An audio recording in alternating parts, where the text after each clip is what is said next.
Hallo Simulationsfreunde, mein Name ist Patrick und ich begrüße euch recht herzlich hier zu einem neuen Video auf meinem Kanal. Und in diesem Video möchte ich euch ein Tool vorstellen, was es schon etwas länger tatsächlich gibt, aber anscheinend noch gar nicht mal so viele Leute auf den Schirm hatten. Und darunter zähle ich mich auch. Ich würde sagen, wir starten direkt ins Video und ja, los geht's.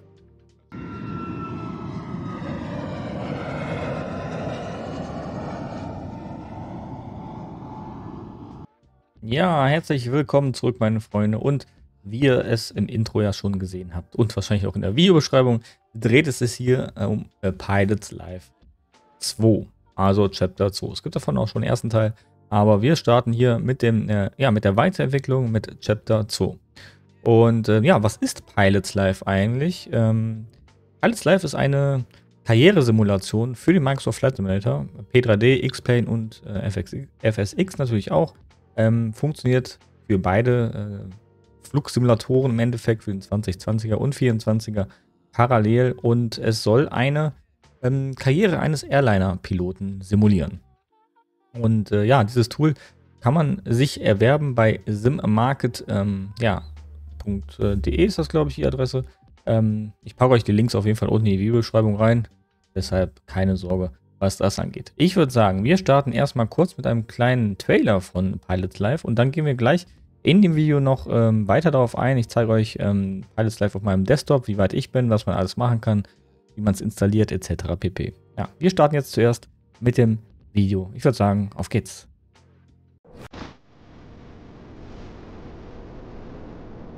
In a world of flight simulation, where the sky knows no bounds and every journey is an adventure, Simbit World presents the next chapter of your pilot career. Welcome to A Pilot's Life, Chapter 2, where every flight is a story waiting to be told.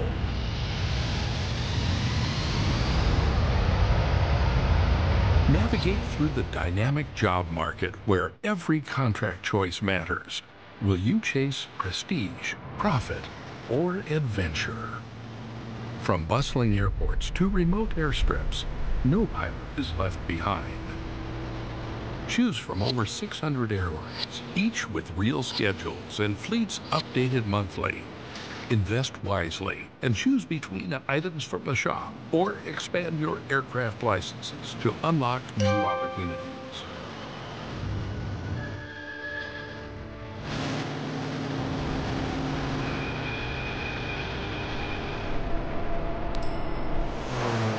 Your skills and decisions shape your destiny. Master your aircraft. Become the pilot you were meant to be. Precision. Performance, perfection. Each flight is tracked and will impact the virtual economy of your career. Plan your flights with our seamless SimBrief integration. Analyze your landings with precision and improve your skills with insightful feedback and performance metrics.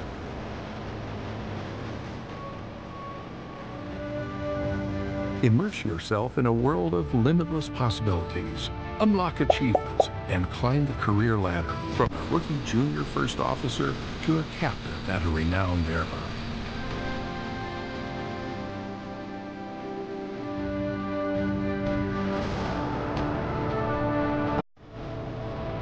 Join the vibrant community of virtual aviators and embark on thrilling adventures together. Join weekly events and explore the virtual world with fellow aviators. Don't forget to check in on our Discord server to be part of the daily growing community.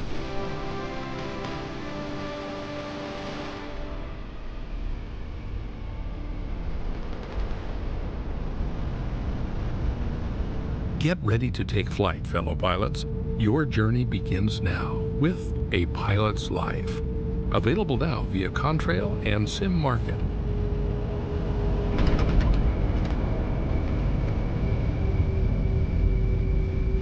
So, strap in, throttle up, and let's soar to new heights together. Ja, meine Freunde, das war der kurze, der doch relativ ausführliche Trailer von dem Pilots Life, Chapter 2. Und da konnte man ja schon so einige Sachen sehen. Und ich würde sagen, ich zeige euch das jetzt einmal hier live on Screen im Endeffekt. Zuallererst möchte ich euch aber noch ein, zwei Sachen zeigen, die vielleicht nicht so, wo Probleme bei der Installation entstehen könnten tatsächlich. Und darauf gehe ich jetzt einmal kurz ein.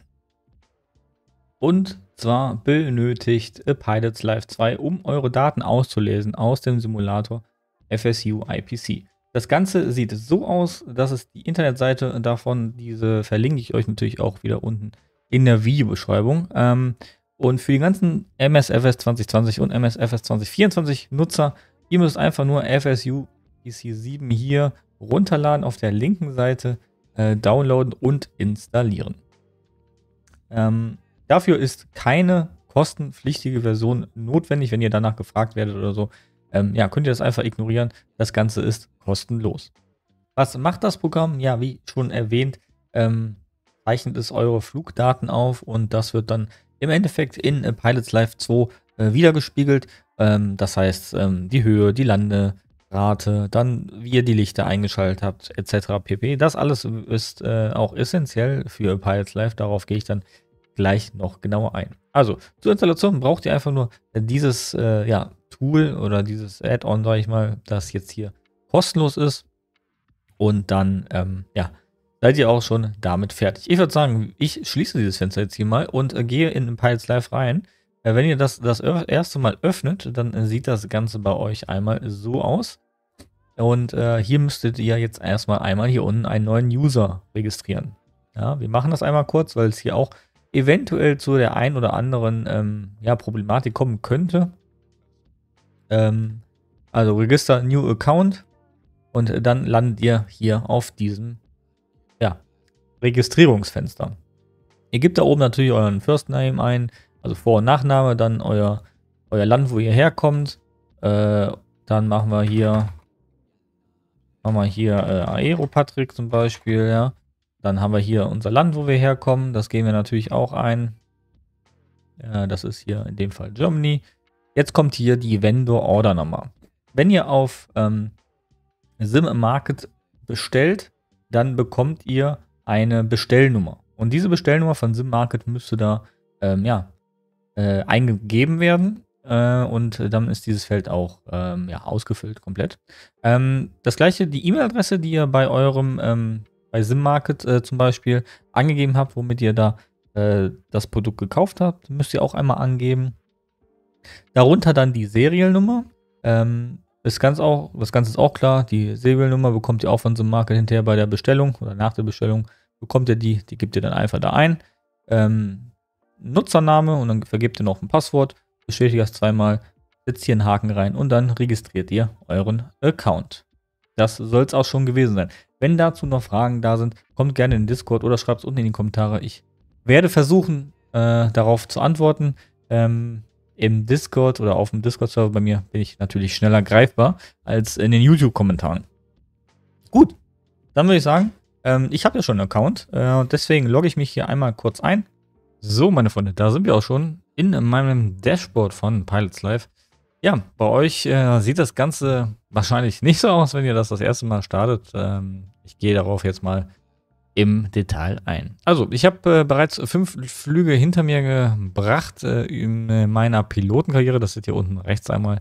Und wenn ihr das erste Mal startet, dann ist das bei euch natürlich alles blank. Ihr habt keine Airline. Ich bin jetzt aktuell bei der Marabu Airline angestellt.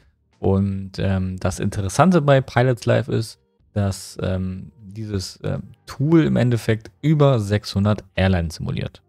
Und da sind fast jede Airline auf der Welt ist hier im Pilots Live enthalten, inklusive deren aktuellen Flugplänen. Was mir allerdings aufgefallen ist, hier wird nicht zwischen Sommer- und Winterflugplan unterschieden. Für diejenigen, die das interessiert zum Beispiel. Die Flugpläne werden monatlich anscheinend geupdatet, nach meinem Kenntnisstand. Ich kann das natürlich jetzt nicht überprüfen, ob das wahr ist, aber sieht schon alles sehr richtig aus, muss ich sagen. Gut, wenn ihr jetzt das erste Mal in den Pilots Live, in das Pilots Live startet im Endeffekt, dann landet ihr hier auf dem Dashboard. Wie gesagt, ist alles komplett leer. Und ich würde sagen, wir gehen mal hier jetzt direkt ins Interessanteste. Denn ihr braucht zuallererst natürlich eine Lizenz. Und um eine Lizenz zu erwerben, ich weiß gar nicht, wie es bei mir das erste Mal war, auf jeden Fall müsst ihr jetzt hier in diesem Fall auf Shop gehen und dann auf Aircraft License. Und hier habt ihr die verschiedenen Fluglizenzen zur Auswahl, die ihr erwerben könnt. Ihr startet bei Pilots Life mit $5.000 am Anfang und könnt euch dann davon ja eure erste Pilotenlizenz holen. Für die meisten unter euch, denke ich mal, ist die Airbus-Familie sehr interessant. Wir wählen diese mal aus und dann könnt ihr hier draufklicken und dann seht ihr hier eine kleine Beschreibung von der Airbus 320er Familie, welche Airlines diese im Betrieb haben aktuell, sind 262 und welche Varianten es davon gibt. Also ihr könnt mit der 320er Pilotenlizenz, die $2.500 kostet, könnt ihr hier den A380, A318 bis A321 Neo fliegen im Endeffekt. Wie schon erwähnt, habt ihr hier ja links hier die Airlines, die diese Flugzeuge im Betrieb haben. Und ihr könnt euch, wenn ihr jetzt euch zum Beispiel die 320 Familienlizenz holt, alle diese Flieger fliegen und nur bei diesen Airlines auch euch einstellen lassen. Ich denke, das ist klar, wenn ihr jetzt eine Airline habt, die nur Boeings im Betrieb haben, dass ihr euch da nicht bewerben könnt. Ja? Genau. Wenn ihr euch dann Lizenz ausgesucht habt, die ihr fliegen wollt, könnt ihr dann hier auf Purchase License gehen und dann habt ihr das Ganze in der Tasche und dürft das Ganze fliegen. Hier gibt es noch viele verschiedene Flugzeuge. Die MD-11 ist natürlich dabei, A350 und ja, ihr habt es gesehen. Hier gibt es viele verschiedene Flugzeuge zur Auswahl. ATR, CRJ und so weiter und so fort. Gut, das soweit zu der Lizenzerwerbung. Wenn ihr eure Lizenz dann erworben habt, landet ihr im Jobmarket. Das eigentlich Interessanteste bei dem ganzen Spiel, wie ich finde auch. Und zwar sind hier alle Airlines aufgelistet, die das Spiel oder die das Tool implementiert hat. Von A bis Z würde ich mal sagen, bis ZIP Air, von 9 Air bis ZIP Air im Endeffekt. Und diese Airlines sind in 1 bis 5 Sterne Airlines aufgeteilt. Am Anfang fangt ihr an natürlich mit einer kleinen Airline. Ihr habt dann am Anfang hier unten diese Job-Offers, wie ihr jetzt bei mir auch seht. Die bekommt ihr nur alle, ich glaube 7 Tage, also jede Woche bekommt ihr neue Job-Offers. Und dann dürft ihr jede Woche einmal, eine Airline wechseln im Endeffekt. Und am Anfang sind diese Job-Offers, wie gesagt, nur 1 bis maximal 3 Sterne Airlines, wo ihr euch drauf direkt bewerben könnt, beziehungsweise ihr könnt dort direkt einen Vertrag unterschreiben. Also ich bin jetzt schon ein bisschen länger dabei, wie gesagt, eine Woche mindestens, und könnte jetzt hier zum Beispiel bei den unten angezeigten Airlines, die ihr hier seht, einen neuen Vertrag unterschreiben und dann könnte ich bei diesem fliegen. Wenn wir uns jetzt zum Beispiel die Eurowings angucken, die ist mir sehr lieb immer, könnt ihr dann immer auf den Airlines hier auf diesen Details gehen und dann auf den Info-Knopf drücken. Und dann bekommt ihr zu dieser Airline viele verschiedene Informationen. Wir haben hier einmal links eine kurze Beschreibung von der Eurowings, wann die gegründet worden ist und so weiter und so fort. Dann, wo ihre Hubs sind im Endeffekt, das ist bei der Eurowings natürlich ein bisschen mehr.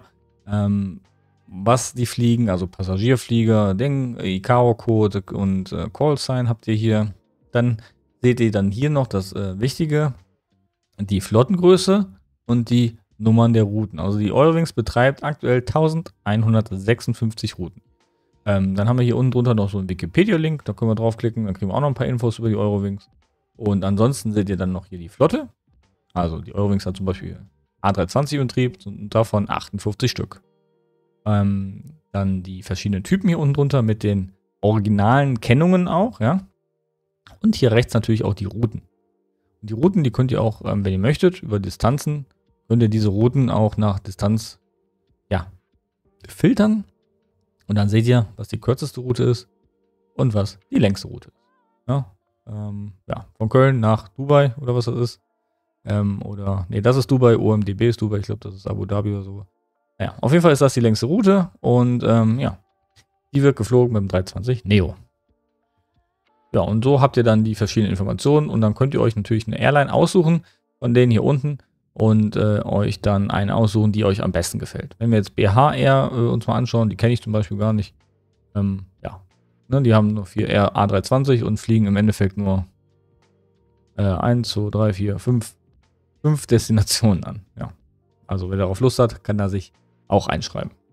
Was allerdings viel interessanter ist, wir haben auch hier wieder, also die Eurowings ist hier zum Beispiel eine 3-Sterne-Airline, wer es gerade gesehen hat. Und wir haben hier auch verschiedene Bezahlungen. Also die Airlines bezahlen euch immer pro Stunde.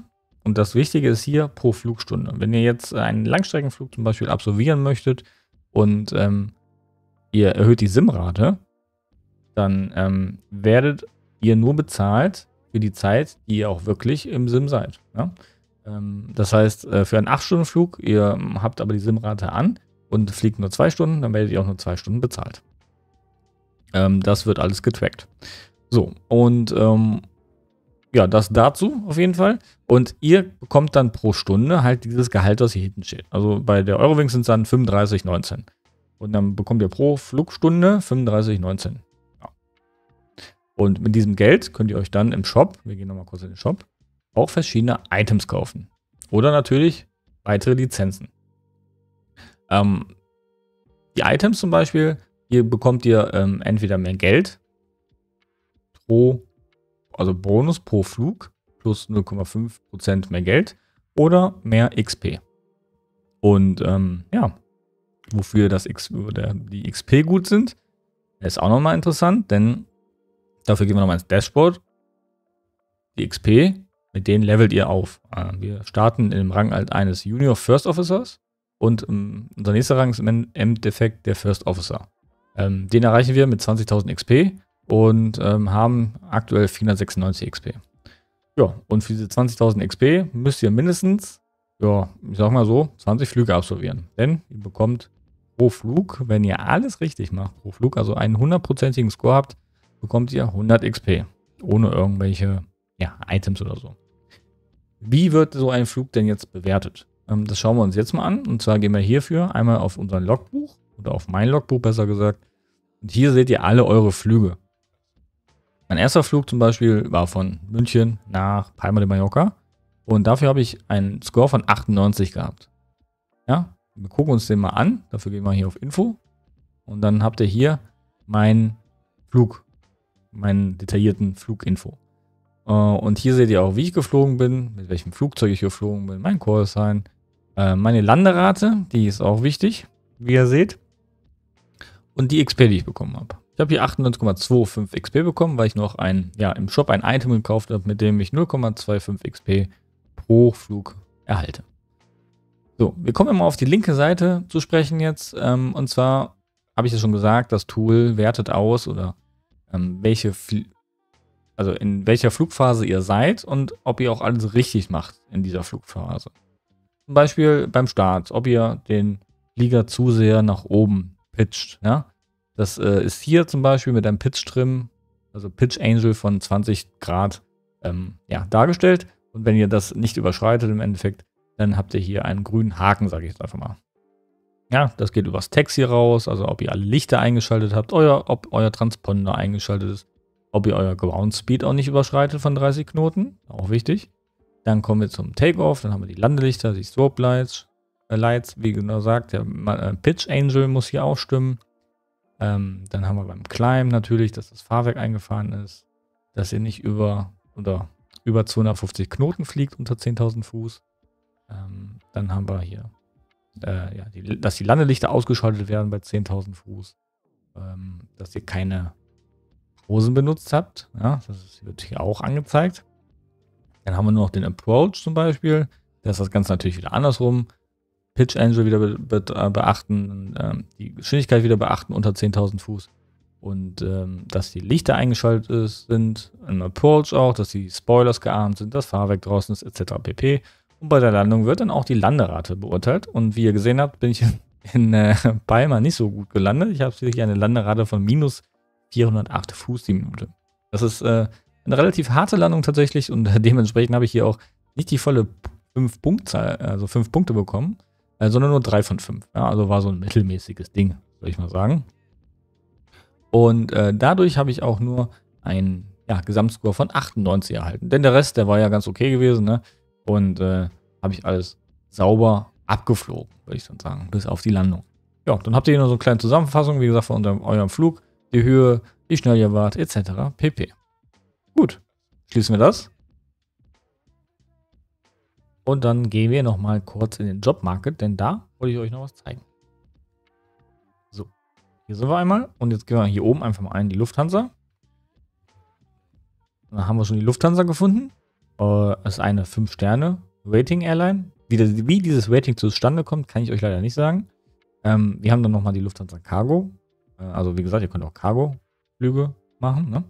Und könnt euch jetzt theoretisch auch auf diese 5-Sterne-Airline bewerben. Allerdings ist die Chance, dass ihr da genommen werdet, sehr, sehr gering, da ihr natürlich noch ein Junior First Officer seid, noch nicht so viel Flugerfahrung habt, etc. pp.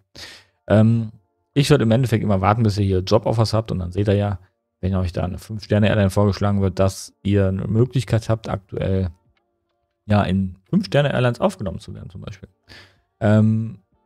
Was hier aber jetzt noch interessant ist und was ich euch zeigen möchte, und zwar wird hier Jobs angezeigt. Und bei der Lufthansa Cargo zum Beispiel sind aktuell 24 Jobs vergeben von 55. Das heißt, wenn hier 55 von 55 steht, dann ist hier diese Lufthansa Cargo voll. Und dann kann sich auch kein weiterer Spieler mehr darauf bewerben. Und diese ganzen Jobs sind echte Spieler, wie du und ich im Endeffekt, oder wie ihr und ich, die sich auf diese Airline bewerben und oder arbeiten. Und wie gesagt, wenn da kein Platz mehr ist, dann ist das ganze Ding auch voll. Ja, wir können noch mal kurz auf die Infos gehen von der Lufthansa. Und dann dauert das ein bisschen. Und dann sehen wir hier auch, die Lufthansa hat aktuell eine Flottengröße von 315 Flugzeugen und 1604 Routen, die sie bedienen. Ja, mit den dementsprechenden Callsigns etc. pp. Wenn ihr diese Callsigns oder diese Routen auf Flyradar zum Beispiel euch raussucht, dann sind das auch die echten Routen im Endeffekt. Und das bringt mich auch schon zum nächsten Punkt, der wichtig ist für euch, und zwar der Flight-Tab. Ja? Wir gehen jetzt mal hier auf Flight, beziehungsweise auf Schedule, gehen wir zuerst, das ist viel wichtiger. Ihr könnt nämlich, wenn ihr bei einer Airline angestellt seid, bekommt ihr ein Schedule. Wie im richtigen, wie so einen richtigen Pilot im Monat auch bekommt. Der bekommt einmal im Monat oder am Monatsanfang, je nachdem, ein Schedule, einen Flugplan, wo er lang fliegt oder im Endeffekt die Ziele, die er anfliegt. Und den muss er dann für den Monat abarbeiten im Endeffekt. Wie so ein Arbeitsplan. Und den bekommt ihr hier in Pilots Live auch. Ihr könnt euch ein Random Schedule erstellen lassen. Ich kann euch das jetzt leider nicht zeigen, weil ich noch einen Flug offen habe tatsächlich. Aber ihr könnt euch ein Random Schedule erstellen lassen. Von Kurz-, Mittel- und Langstrecke könnt ihr sogar filtern bzw. auswählen. Dann könnt ihr noch auswählen, ob ihr von Hub zu Hub fliegt, ob ihr einen Rundkurs fliegt, ob ihr wieder zurück zum Hub fliegt, etc. pp. Und diesen zufallsgenerierten Schedule könnt ihr so oft zufallsgenerieren, bis euch ja ein Schedule passt. Und dann könnt ihr diesen akzeptieren und dann seid ihr dazu auch verpflichtet, im Endeffekt diesen zu fliegen. Ja? Ihr könnt auch tatsächlich Flüge überspringen. Da seht ihr hier unten links bei mir, Skip Flights steht da zum Beispiel. Wenn ich jetzt zum Beispiel keine Lust habe, von Heraklion nach München zu fliegen, weil mir die Strecke zu weit ist oder ich einfach keine Lust mehr habe auf diese Airline, dann könnte ich diesen Flug theoretisch überspringen und dann bin ich wieder halt in München oder da, wo ich halt bin. Und dann seid ihr wieder offen und habt keinen Schedule mehr, da im Endeffekt, Das zu dem Schedule. Wie gesagt, der ist zufällig, könnt ihr den machen und komplett frei seid ihr da. Was jetzt noch interessant ist, wenn ihr euch jetzt zum Beispiel bei einer Airline beworben habt, das kann ich euch mal hier kurz zeigen, dann bekommt ihr so einen kleinen Vertrag von der Airline tatsächlich. Wir gucken uns mal gerade meinen aktuellen Vertrag an, der sieht so aus.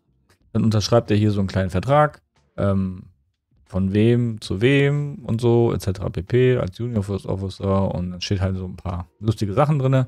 Dann unterschreibt ihr den und dann, seid ihr da auch schon angestellt. Ihr könnt, sobald ihr euch bei einer Airline bewirbt, ist das interessant, dass ihr zum Beispiel, wir machen das jetzt mal im Beispiel von der Eurowings, machen wir hier Sign, bekommt ihr hier so ein Fenster für den Kontrakt, also für den Vertrag im Endeffekt, den ihr mit der Eurowings eingeht. Und zwar habt ihr hier einmal einen Verbal-Free-Vertrag. Und zwar müsst ihr euch keine Gedanken machen über irgendwas. Hauptsache ihr macht einen Flug. in 3 Monaten und dann werdet ihr auch von der Airline nicht rausgeschmissen. Solltet ihr länger als 3 Monate keinen Flug machen, werdet ihr gekündigt und dann werdet ihr rausgeschmissen aus der Airline.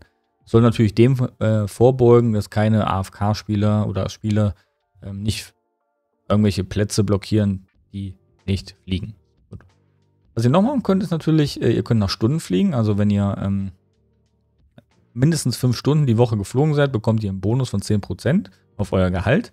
Das Ganze kann natürlich auch ins Minus gehen. Das heißt, wenn ihr weniger als 5 Stunden die Woche geflogen seid, bekommt ihr minus 10% von eurem Gehalt gezahlt. Ja? Das wäre dann Numbers of Hours Target und Numbers of Flight Target wäre dann, wenn ihr mindestens 10 Flüge die Woche macht, bekommt ihr 25% Bonus auf euer Gehalt.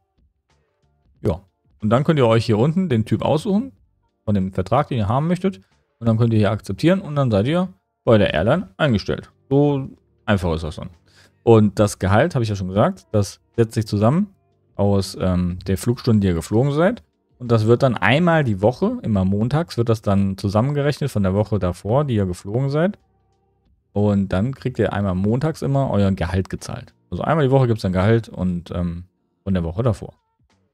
So, jetzt kommen wir aber endlich mal zu dem Wichtigen, was ich euch endlich mal zeigen wollte, und zwar zu dem Flugtab. Wir gehen einmal in den Flugtab rein. Und dann haben wir hier einmal den aktuellen Flug, der mir bevorsteht, sage ich jetzt einfach mal.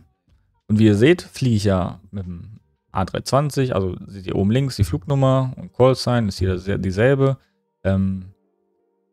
Mit dem A320 von Heraklion nach München und da steht auch eine Uhrzeit dabei. Departure-Zeit 4 Uhr UTC, Arrival 6:50 Uhr UTC. Diese Zeiten müsst ihr nicht einhalten. Also ist es nicht schlimm, ob ihr jetzt mitten in der Nacht fliegt oder mittags fliegt oder sonstiges. Diese Zeiten sind die realen Zeiten, wie der Flug in echt geflogen werden würde. Nach echtem Flugplan. Das heißt, das Spiel achtet nicht darauf, ob ihr jetzt wirklich zu dieser Uhrzeit fliegt oder nicht. Und es gibt auch keine Punkte und wird halt auch nicht bewertet oder fließt nicht mit in die Bewertung ein. Was ich zum Beispiel persönlich immer mache, ich stelle die Uhrzeit 4 Uhr UTC im Endeffekt immer im Sim ein, damit ich halt wenigstens die Tageslicht habe und ein bisschen dieses Feeling habe davon. Ne? Ja, und was aber hier noch interessant ist, wenn ihr jetzt zum Beispiel nur Fly-by-Wire fliegt, dann habt ihr nur ein Neo zur Verfügung. Aber hier steht ja jetzt ein A320. Ihr könnt, wenn ihr möchtet, auch hier unter Change Aircraft den Flieger wechseln, mit dem ihr fliegen möchtet. Könnt natürlich nur Flieger auswählen, für die ihr auch die Lizenz erworben habt. Das ist klar. Und wenn ihr jetzt nur Fly-by-Wire fliegt, dann könnt ihr zum Beispiel hier den Fly-by-Wire nehmen, den Neo, macht hier einen Haken rein und dann fliegt ihr, dann wird das hier oben gewechselt und dann fliegt ihr mit dem Neo diese Strecke einfach ab. Ja. Prinzipiell ist das dann, egal. Also ihr wählt den Flieger aus, den ihr hier auswählen möchtet oder halt, mit dem Fly-by-Wire, mit dem ihr fliegen wollt. So, jetzt habe ich es. Und dann, könnt ihr einfach den Sim starten, euch auf den dementsprechenden Flughafen setzen und dann könnt ihr losfliegen. Worauf ihr vielleicht achten solltet, ist, dass hier unten alles grün ist. Also bei mir ist jetzt natürlich hier der Fly Simulator disconnected. Ne, ist klar, weil ich nicht im Simulator bin. Und hier die Flugphasen sind auch nicht aufgezeichnet aktuell. Bevor der Flug startet, solltet ihr gucken, dass hier alle drei Sachen grün sind und nicht so wie hier ein grünes und 2 rote. Und wenn alles 3 grün ist, dann könnt ihr einfach losfliegen und dann wird das im Hintergrund, einfach aufgezeichnet. Und das Coole daran ist, ihr könnt sogar hier direkt über dieses Tool einen Simbrief Flugplan erstellen, indem ihr einfach hier auf Simbrief Dispatch klickt und dann werdet ihr automatisch auf die Seite von Simbrief weitergeleitet mit den Flugdaten. Also von Heraklion nach München und auch mit euren Callsign und mit dem Flugzeugtyp natürlich. Wenn ihr jetzt am Zielflughafen angekommen seid, in meinem Fall wäre das ja München, dann könnt ihr hier über Fly Report, wenn ihr hier draufklickt, euren Flug angucken. Ich kann es jetzt nicht, weil ich natürlich nicht verbunden bin und den Flug noch gar nicht gestartet habe. Das empfehle ich euch auch, um zu schauen, dann bekommt ihr diesen Report, den ich euch schon mal gezeigt habe, ganz am Anfang in den Logbüchern, was ihr geflogen seid, wie ihr gelandet seid, wie viele Fehler ihr gemacht habt, etc. pp. Und dann könnt ihr, wenn ihr möchtet, über Restart Flight den Flug einfach nochmal neu machen, wenn ihr sagt, nee, ich habe hier viel zu viele Fehler gemacht, das gefällt mir nicht und mein Rating würde runtergehen, dann könnt ihr über Restart Flight den Flug einfach neu starten im Endeffekt. Wenn ihr allerdings zufrieden seid mit dem Ganzen, dann könnt ihr auf Submit Flight klicken und dann seid ihr mit dem Ganzen durch. Das wird übermittelt und dann habt ihr den Flug absolviert. So schaut das Ganze aus. Ja, Shop habe ich euch ja bereits erklärt. Hier kann man die verschiedenen Sachen erwerben. Wir haben hier noch einen Community-Tab. Da seht ihr die besten Spieler im Endeffekt, was XP angeht und Geld im Endeffekt. Und könnt ihr euch da ein bisschen angucken. Das gibt es übrigens auch noch für die verschiedenen Airlines. Jede Airline hat auch noch so ein separates Highscore-Board, sage ich jetzt einfach mal, für die Airline an sich. Das können wir uns auch mal kurz angucken. Im Fall von Marabu zum Beispiel, wenn wir hier auf Marabu klicken und dann auf Leaderboards, dann sehen wir hier die besten Flieger oder Piloten. Die aktiven wollen wir natürlich nur sehen, die aktuell da sind. Und wie ihr seht, ich bin auf Platz 3. Die Airline ist natürlich im Endeffekt fast tot, aber ich sage mal so, das ist ja eine Einsteiger-Airline, sage ich mal. Ja, genau. Schließe das mal wieder für euch. So. Ja, ansonsten könnt ihr euch hier am Dashboard noch anschauen, die Mails, die ihr bekommen habt hier. Hier ist zum Beispiel mein Einkommen reingekommen. 204 habe ich die letzte Woche verdient. Perfekt, dann können wir das hier schließen und dann könnt ihr die Mails auch löschen. Werden auch so Gruppenevents veranstaltet hier immer über die Community, über die Pilots Live Community. Diese Flüge zählen aber nicht in eure Karriere mit rein. Also die Karriereflüge zählen nur, die ihr für die Airline absolviert, diese Flüge. Ja? Die Eventsflüge, die zählen nicht in euer Rating rein im Endeffekt.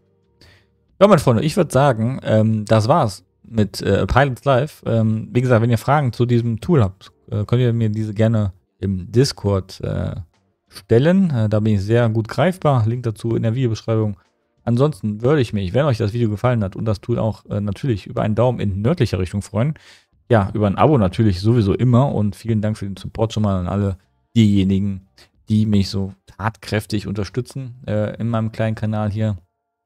Ich würde sagen, ich wünsche euch jetzt einen schönen Start ins Wochenende. Wir sehen uns das nächste Mal. Bis dann. Ciao, euer Patrick.